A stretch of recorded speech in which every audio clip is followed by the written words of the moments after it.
वायुमंडल आज टॉपिक पढ़ने वाले हैं। जैसे कि समुद्र में क्या रहती है मछली, समुद्र का जो भार है मछली के ऊपर पड़ता होगा, वैसी वायुमंडल है हमारे ऊपर। जो वायुमंडल का जो विशेष आवरण है, बहुत सारे स्तंभ है, परतें हैं, उनका भी भार हमको पड़ता होगा। तो यहाँ पर एक प्रश्न है आप लोगों के पास, जब आप मैदान में जाते हैं आपको समुद्र का मतलब वायुमंडल का जो भार आपके सर पर पड़ेगा ना, आभास होता है? नहीं होता आभास। अगर यहाँ कमरे में आप बैठे हुए हैं, हम बैठे हैं मजे से, तो क्या हमारा वायुमंडल का भार पड़ रहा होगा? रॉन्ग, वायुमंडल का भार पड़ रहा है, क्योंकि क्या है, चारों तरफ से इसका वायुमंडल का भार पड़ता है। तो वायुमंडल आखिर क्या है? वायुओं का एक आवरण है। और वायुदाब क्या है? तो यहाँ पर एक परिभाषित किया गया है वायुदाब क्या है। तो किसी दिए गए स्थान और समय पर वहां की हवा के स्तंभ का भार को वायुदाब कहते हैं। क्या कहते हैं? वायुदाब। वायुदाब देखिएगा, वायु का जो वजन, जो वायुमंडल की विभिन्न परतें हैं उसका जो भार है वो कहलाता है वायुदाब कहलाता है। तो वायुदाब में देखिएगा 1 सेंटीमीटर में 1 ग्राम भार पड़ता है। 1 सेंटीमीटर समझ लीजिए हमारा जो मस्तक है, यहाँ से सोचूं मैं 4 सेंटीमीटर, इधर से सोचूं 6 सेंटीमीटर, 6 चौक 24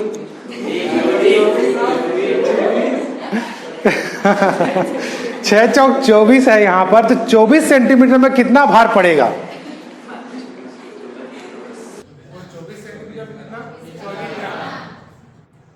ग्राम का भार पड़ता है ना। देखिए गणित में थोड़ा सा कमजोरी है, तो हमको यहाँ पर सॉल्व करते हैं। समुद्र तल में सबसे ज्यादा वायुदाब होता है। समुद्र का जो तल होता है, समुद्र का जो तल है उसमें क्या होगा, सबसे ज्यादा वायु दाब होता है। हम अगर देखें पर्वत, पठार, मैदान और ये तल है समुद्र का, तो यहाँ पर ज्यादा भार होगा, बल्कि यहाँ पर कम होगा, क्योंकि यहाँ पर वायु मंडल की जो परतें हैं उसका भार ज्यादा दिखाई दे रहा है। ठीक है? और यहाँ पर कम है, तो भार ज्यादा पर कहाँ पड़ रहा है, कितना पड़ रहा है? 1013.25 मिली बार। ये डाटा वाला नहीं है, MB GB। ठीक है?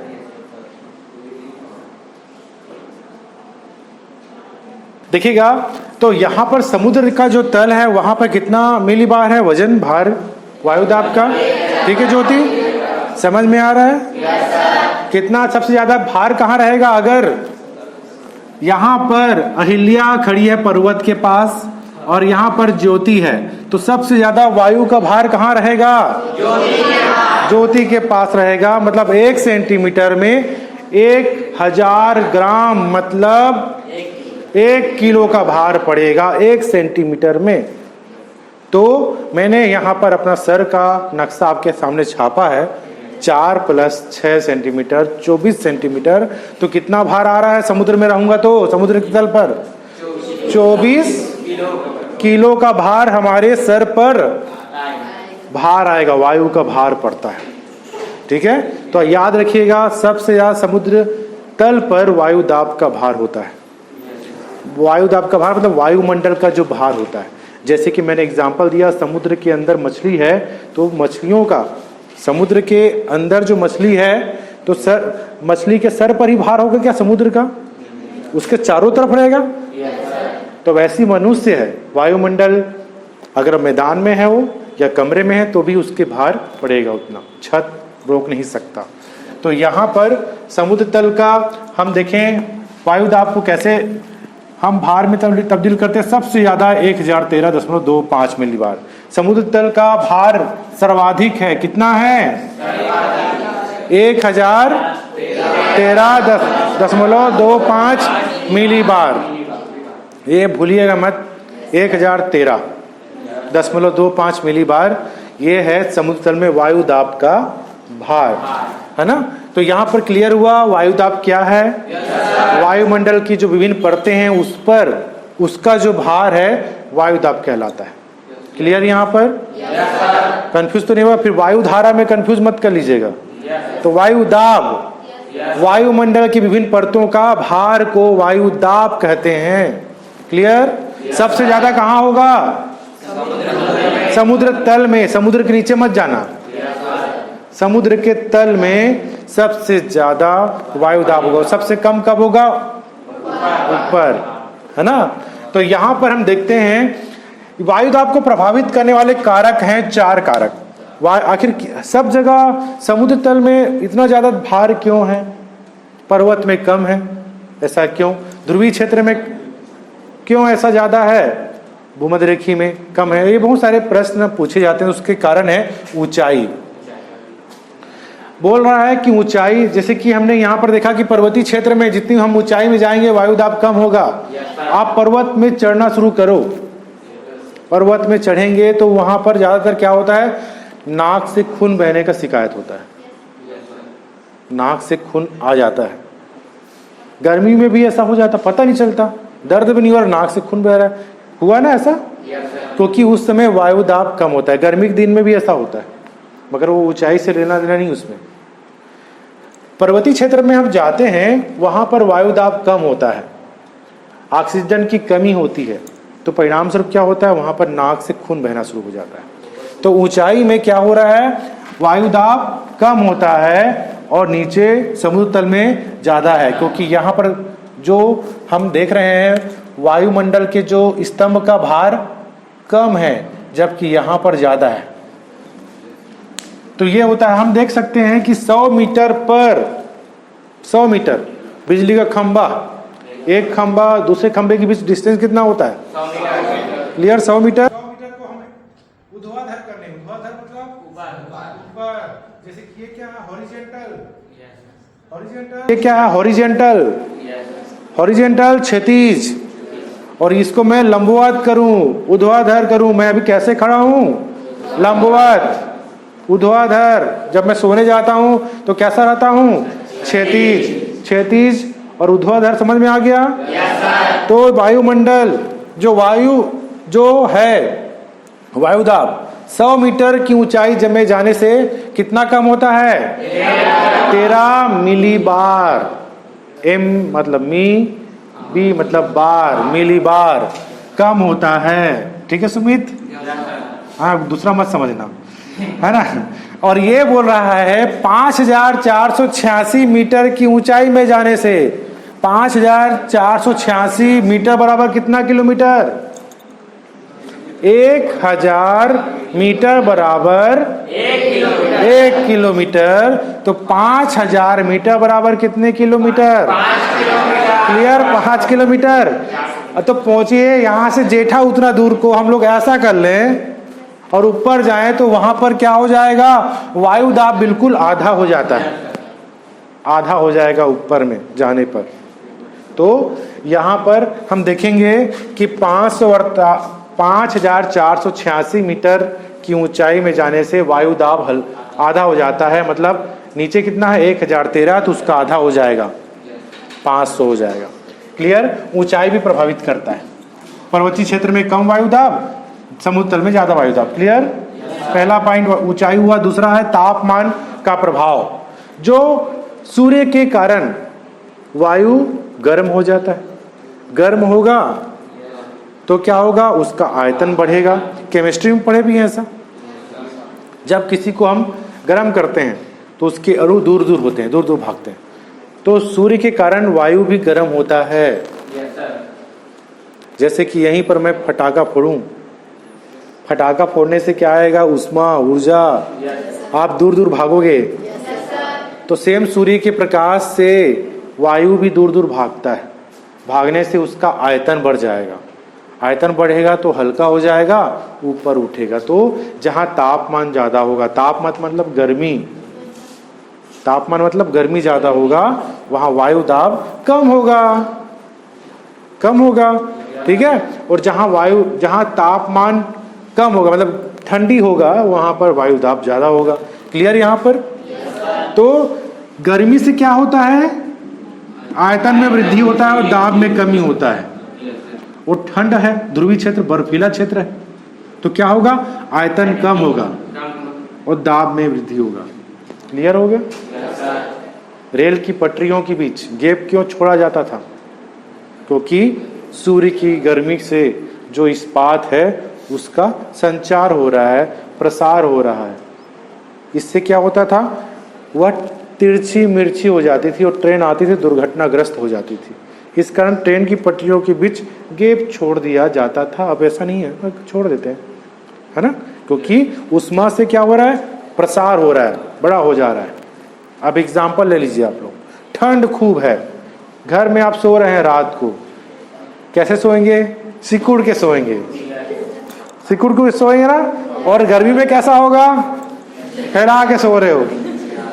वायु के साथ भी ऐसा है, गर्मी आई, वायु भी फैल रही है, हल्की हो रही है, ऊपर उठ रही है ना, और ठंड में सिकुड़ रही है, आयतन बढ़ रहा है, आयतन कम हो रहा है और गर्मी हो रहा है। ठीक है यार, ताप का प्रभाव समझ में आया? तो जहां गर्मी ज्यादा है वहां वायु दाब क्या होगा, कम होगा। क्लियर, समझ में आ रहा है? नहीं आ रहा है? दूसरा, तीसरा है वाष्प का प्रभाव। वर्षा ऋतु में वायु दाब कम होता है, मगर शुष्क वायु, जैसे ही आप नहा के आ रहे हैं, नहा के आने के बाद आपका बाल शुष्क है कि आर्द्रता युक्त है, नमी है, बताओ लड़कियां, बताओ, लंबे लंबे बाल हैं, नहा के आ रहे हैं तो बाल जो है गीला है, तो उस गीले को हम लोग क्या बोलते हैं भूगोल भाषा में, नमी युक्त, आर्द्रता युक्त, है ना। जो बाल में किसकी मात्रा है, जल की, तो वहां पर वैसी ही वायु में अगर आर्द्रता युक्त वायु है, नमी है, तो वायु दाब कम होता है। जबकि शुष्क वायु में, सूखा है, शुष्क वायु में क्या होगा, वायु दाब ज्यादा होगा शुष्क में। ठीक है, ये समझ में आया वाष्प का। वर्षा ऋतु में कम वायु दाब। पृथ्वी की दैनिक गति, पृथ्वी अपने अक्ष पर घूम रहा है, कैसे घुमाऊं इसको मैं, पूरब से पश्चिम की पश्चिम से पूरब, कंफर्म, गलत। पृथ्वी अपने अक्ष पर पश्चिम से पूरब की ओर घूमता है। हम दिशा को कैसे ज्ञात करते हैं, हम दिशा के रूप में हम देख लें, ऊपर हमेशा एन होता है, एस होता है, और इधर क्या कर लें, ऐसा। अब बोल रहा है जो अपने अक्ष पर पश्चिम से पूर्व की ओर घूमता है, तो पश्चिम कौन हुआ, पूर्व की ओर घूमता है, पश्चिम से पूर्व, ऐसा। तो कैसे घुमाएंगे, ये पश्चिम हुआ, ये पूर्व हुआ, ऐसा घूमेगा कि पश्चिम से पूर्व, ये पश्चिम से, ऐसा, कंफर्म। देखिए उस दिन मैं क्लियर किया था इसको, घड़ी जो है कैसे घूम रही है, मतलब पश्चिम से पूर्व घूम रही है। और मैं अगर इसको उल्टा करूं तो ये पूर्व से पश्चिम होगा, तो मैंने बोला कि पश्चिम से पूर्व, तो पहला राउंड सही था, पश्चिम से पूर्व की ओर घूम रही है, पश्चिम में हाथ धक्का दिया तो पश्चिम से पूर्व की ओर घूम रही है पृथ्वी, और इसकी गति में, ये जो स्पीड होती है, इतनी गति में घूम रही है। तो एक निश्चित सीमा तक कोरियालिस बल भी काम करता है। तो यहाँ की जो हवाएं हैं ऊपर उठती हैं, कहीं हवाएं नीचे बैठती हैं। ऊपर उठी हवा में वायु दाब कम होता है, नीचे उतरी हवा में वायु दाब ज्यादा होता है। हम इसको आगे इसको पढ़ेंगे, ठीक है। तो ये इफेक्ट है, क्या प्रभाव होता है, मतलब ये वायु दाब को प्रभावित करने वाले कारक हैं। क्लियर, यहाँ पर 4 पॉइंट है। पहला पॉइंट क्या आया, ऊंचाई, तापमान, वाष्प का प्रभाव, पृथ्वी की दैनिक गति, ये पढ़े हम लोग। इसके बाद देखते हैं समदाब रेखा क्या होता है। इसको आइसोबार कहते हैं। समान दाब वाले स्थानों को मिलाने वाली काल्पनिक रेखा को समदाब रेखा कहते हैं। ठीक है, समझ में आ रहा है? रूबी आ रहा है समझ में? नहीं आ रहा है? तो यहां पर समदाब रेखा किसे कहेंगे? हाँ, जब ये जब ये पास पास होती है, दो समदाब रेखाएं पास पास होती हैं तो वायु दाब हमेशा उतार चढ़ाव वाला होता है। जब दूर दूर होती हैं, जब दूर दूर हैं, ये यहाँ, तो वहां पर उतार चढ़ाव वाला मौसम नहीं होता, वायु दाब नहीं होता। ठीक है, बहुत सारी चीजें। बैरोमीटर, आप लोग भूगोल प्रैक्टिकल में बनाए हो, बैरोमीटर का चित्र बनाए हो कि नहीं? ये मौसम यंत्र है, मौसम यंत्र में बैरोमीटर भी बनाए होंगे। बताओ जल्दी, बैरोमीटर कहाँ है? वायु दाब वाला है भी, है ना? चलिए पढ़ना मत पलटिए, इसमें बैरोमीटर भी है।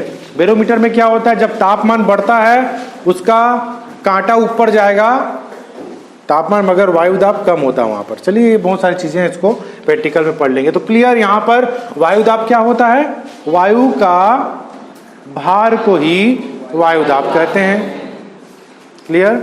वायु दाब को प्रभावित करने वाले 4 कारण हैं: ऊंचाई, तापमान, वाष्प और पृथ्वी की गति।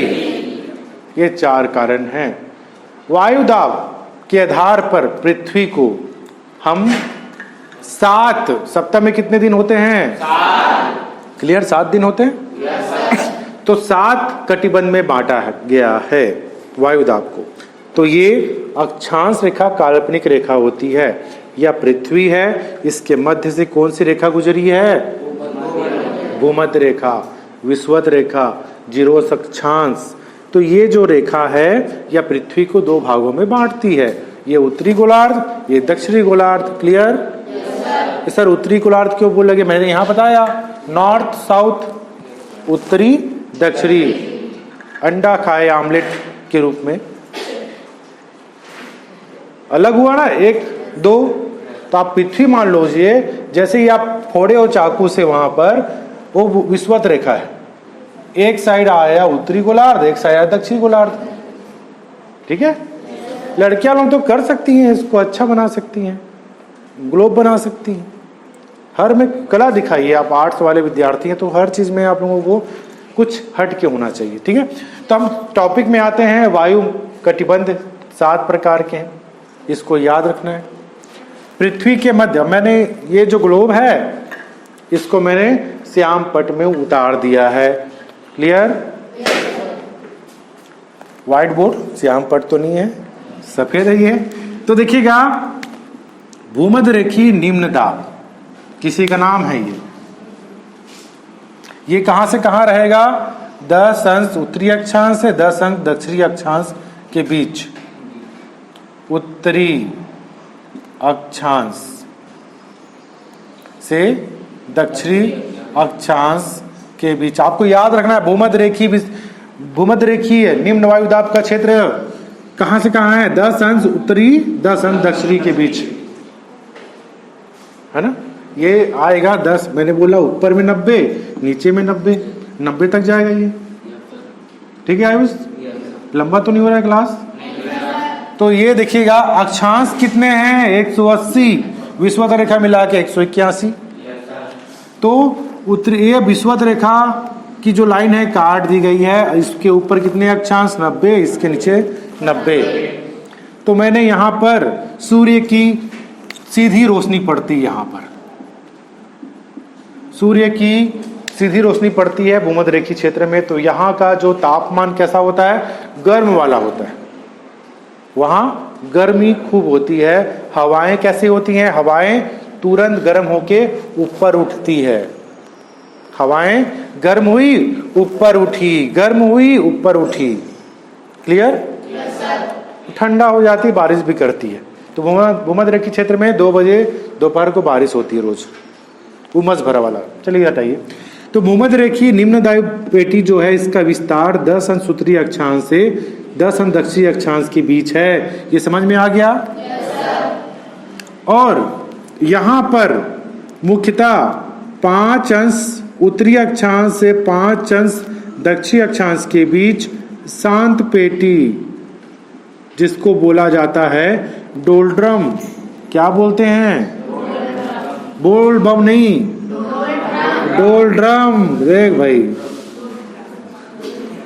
डोल्ड्रम, डोल ड्रम। जोर से बोला, डोल ड्रम। डोल ड्रम। तो डोल ड्रम का जो विस्तार है 5 अंश उत्तरी 5 अंश दक्षिणी के बीच। क्यों सर यहाँ पर समझाया या आप अच्छे से नहीं हो सर? ये 10-10 बोल रहे, फिर 5-5 बोल रहे हो। अरे होता ये है, हवाएं यहां पर तेज गति से 5 अंश उत्तर में इतना गर्मी रहता, तेज गति से ऊपर उड़ जाती है। जैसे कि होता ना, शक्तिमान हो गया, मिस्टर इंडिया, चुटकी बजाए गायब।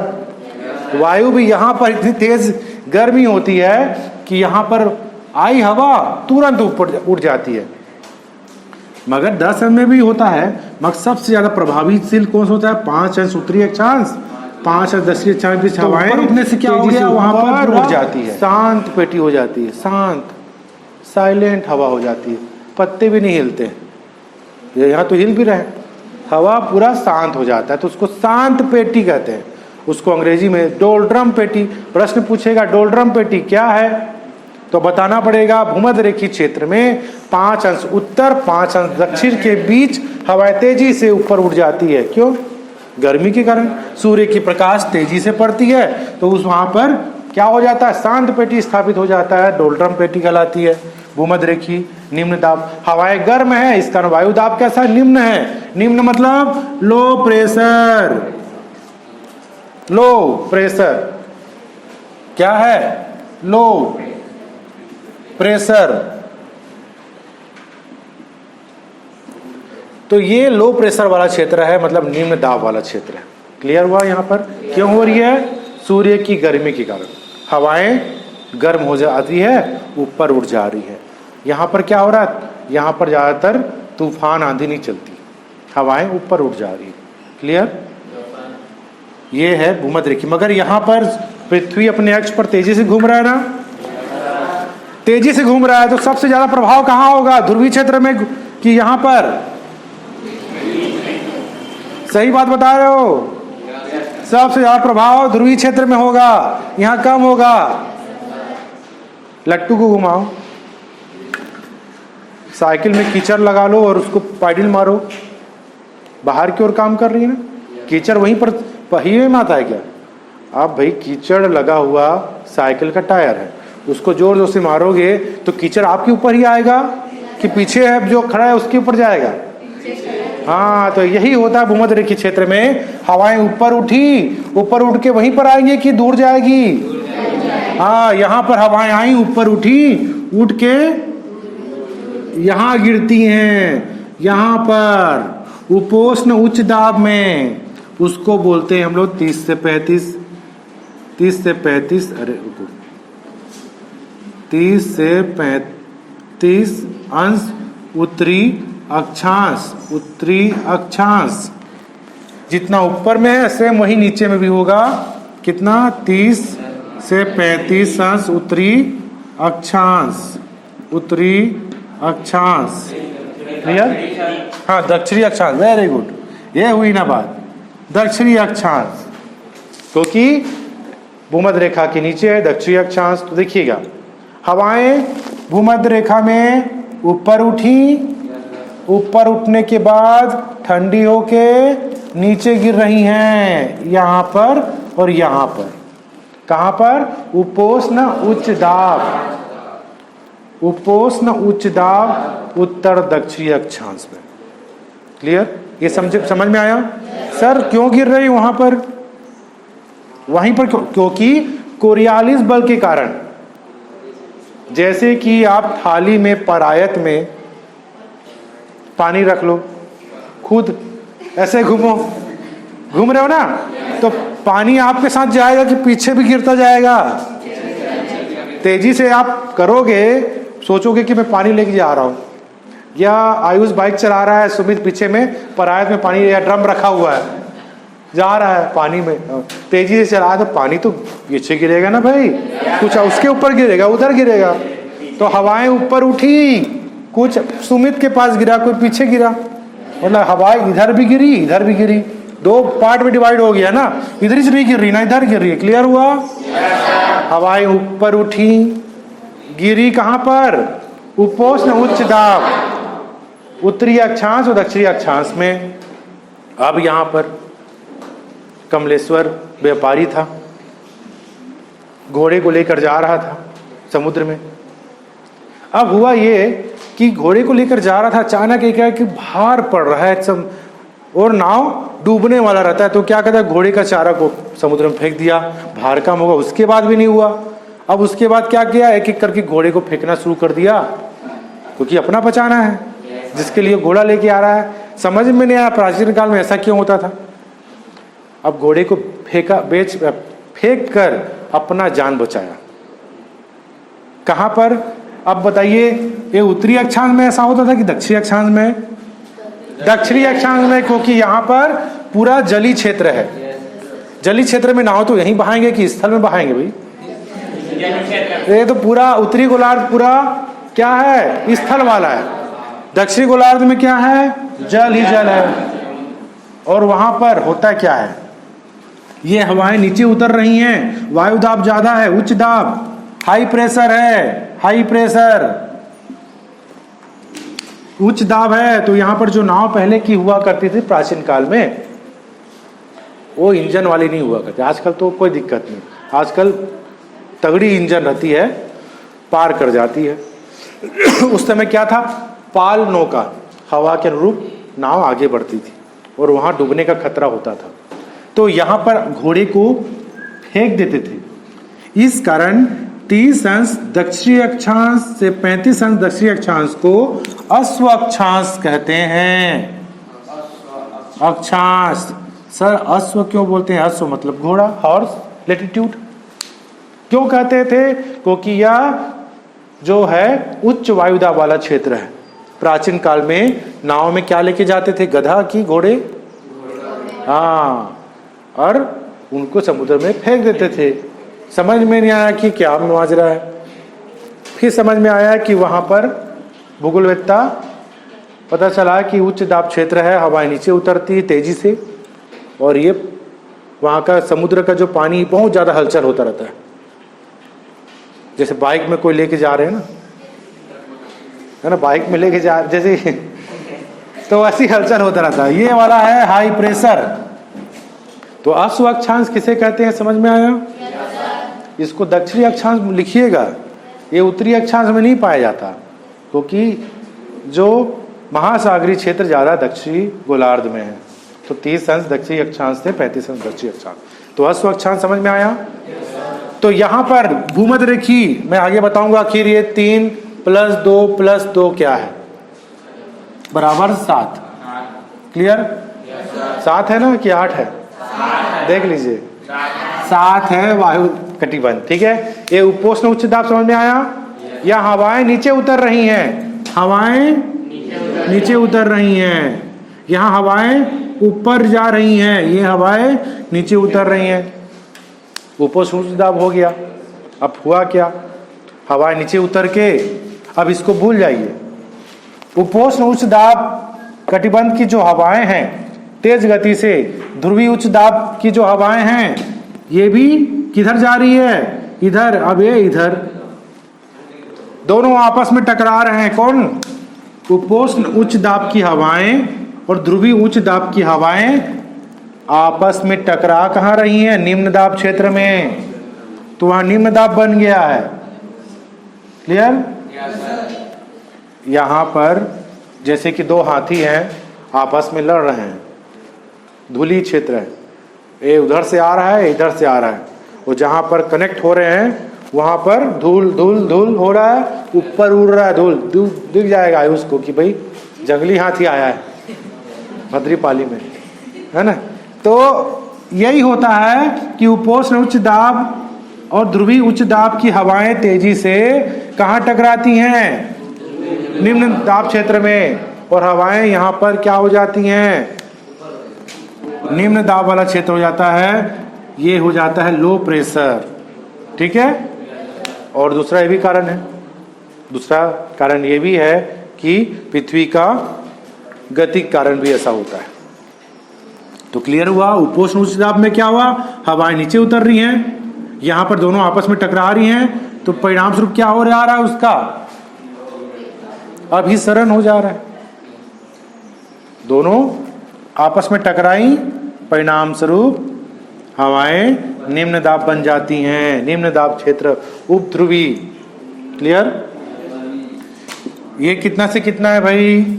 60 से 65। 60 उत्तरी अक्षांश, दक्षिणी अक्षांश। ठीक है। अब ध्रुवीय उच्च दाब, ये ध्रुवीय उच्च दाब दोनों सेम टू सेम है। ये जुड़वा भाई है ना, सब जुड़वा भाई है भाई, बस ये नहीं है ना, ये जुड़ दिख रहा है सेम। तो आपको बस ये याद करना है, उसको फिट कर देना वहां पर, है ना।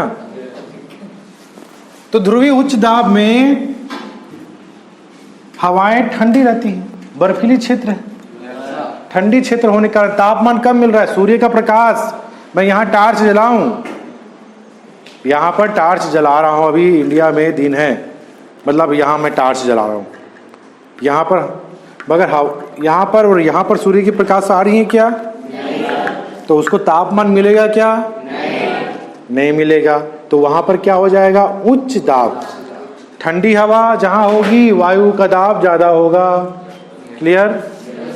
तो ये ध्रुवीय उच्च दाब में हवाएं क्या होती हैं? हाई प्रेशर वाली, उच्च दाब वाली। तो इस प्रकार से 7 हैं। तो यहाँ पर आपको दिखाई दे रहा होगा 3 मतलब 3 का उपयोग है तापमान के आधार पर।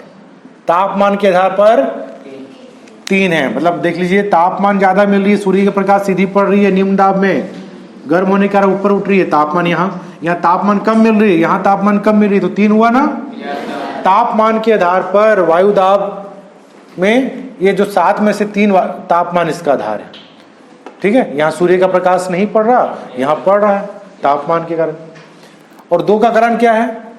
हवाएं नीचे आ रही हैं, हवाएं नीचे आ रही है। ये हवाएं नीचे आई तो उपोष्ण उच्च दाब और उपोष्ण उच्च दाब, ये 2 हुआ। हवाएं क्यों आ रही हैं? नीचे आ रही हैं, नीचे आ रही हैं। और यहाँ पर हवाएं ऊपर उठ रही हैं, अभिसरण हो रही है, अभिसरण बोलते हैं ऊपर उठना। ठीक है। भूगोल में अभिसरण मतलब हवाएं ऊपर उठ रही हैं यहाँ पर। तो कुल मिला के 7 वायुदाब पेटी हैं। कितनी पेटियां हैं? 7। पेटी का हम लोग बोलते हैं मेखला। मेखला का अर्थ होता है, या पेटियों का अर्थ होता है एक सीमा रेखा, जहां पर हवाएं या वायुदाब समान रूप से होती है। ठीक है।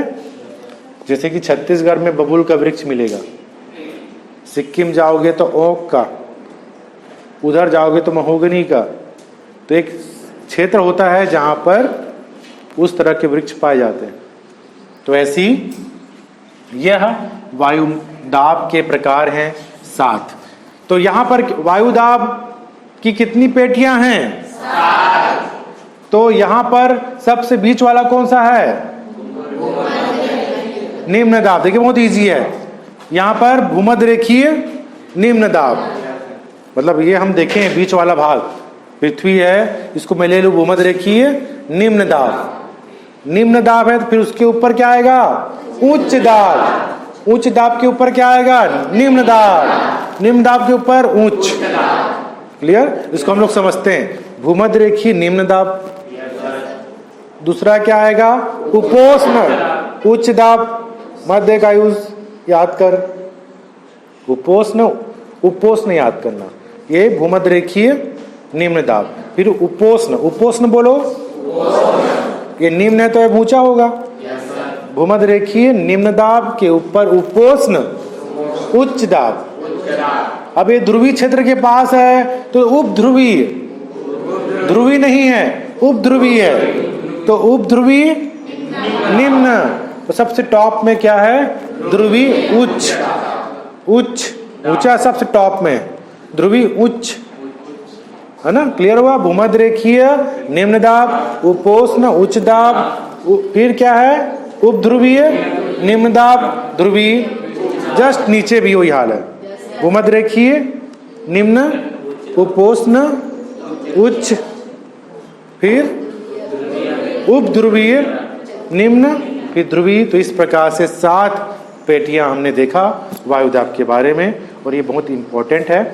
ये आपको आने वाले समय में बहुत ज़्यादा इंपॉर्टेंट सेलेक्टेड क्वेश्चन। तो आज यहीं पर टॉपिक खत्म करते हैं, है ना। इसमें कोई डाउट किसी को है कि नहीं? पूछूंगा तो बन जाएगा। अश्व अक्षांश मतलब क्या?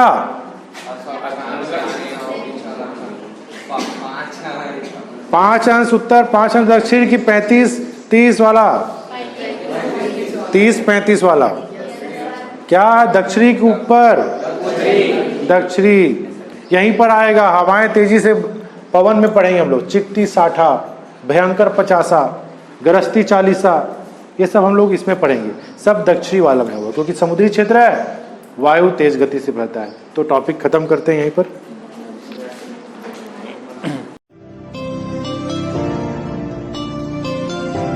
कोई दीवाना कहता है, कोई पागल समझता है, मगर धरती की बेचैनी को बस बादल समझता है।